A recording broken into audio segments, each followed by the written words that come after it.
Recorded Books presents an unabridged recording of Fox Evil by Minette Walters, narrated by Simon Prebble. This book is copyrighted 2002 by Minette Walters. This recording is copyrighted 2003 by Recorded Books. Minette Walters has rapidly established a reputation of one of the most exciting and critically acclaimed crime novelists working today. Her first 5 novels have been adapted for British television and have become the most successful dramas of recent years. She is the recipient of the Edgar Allan Poe Award for Best Crime Novel, published in America in 1993. She lives in Dorset, England, with her husband and 2 children. And now, Fox Evil.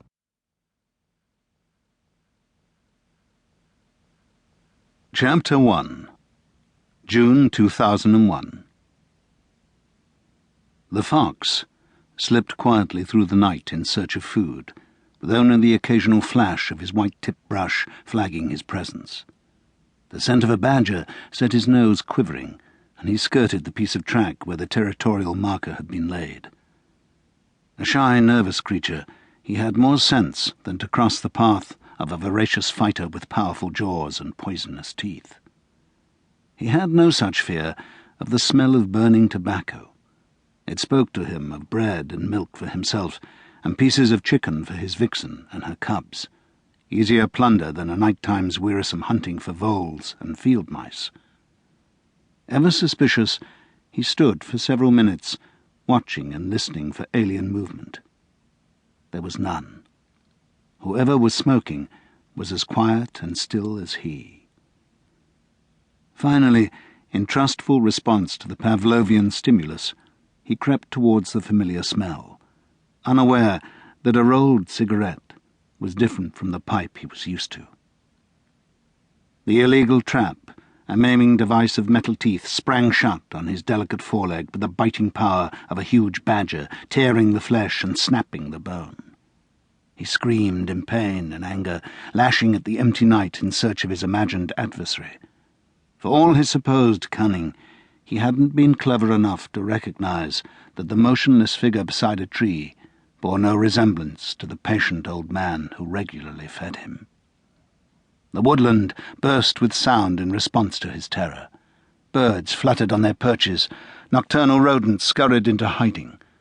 Another fox, perhaps his vixen, barked an alarm from across the field. As the figure turned towards him, drawing a hammer from his coat pocket, the shaved tracks in the mane of his hair must have suggested a bigger, stronger foe than the fox could cope with, because he ceased his screaming and dropped in whimpering humility to his belly. But there was no mercy in the deliberate crushing of his little pointed muzzle before the trap was forced open, and still alive, his brush was sliced from his body with a cutthroat razor.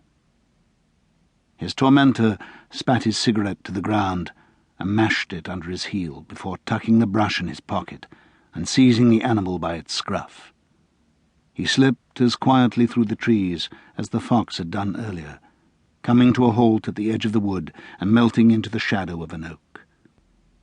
50 feet away, across the ha-ha ditch, the old man was on his feet on the terrace, staring towards the tree line. A shotgun levelled at shoulder height towards his unseen watcher. The backwash from the lights inside his open French windows showed his face grim with anger. He knew the cry of an animal in pain, knew that its abrupt cessation meant the creature's jaw had been smashed. He should have done. This wasn't the first time a broken body had been tossed at his feet. He never saw the whirl of the black-sleeved, black-gloved arm as it lobbed the dying fox towards him, but he caught the streaks of white as the tumbling paws flashed in the lamplight.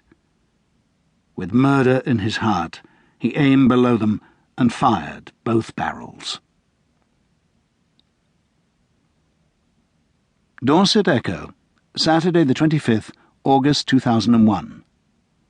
Traveller Invasion.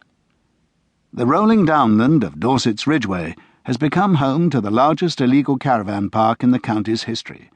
Police estimate that some 200 mobile homes and over 500 gypsies and travellers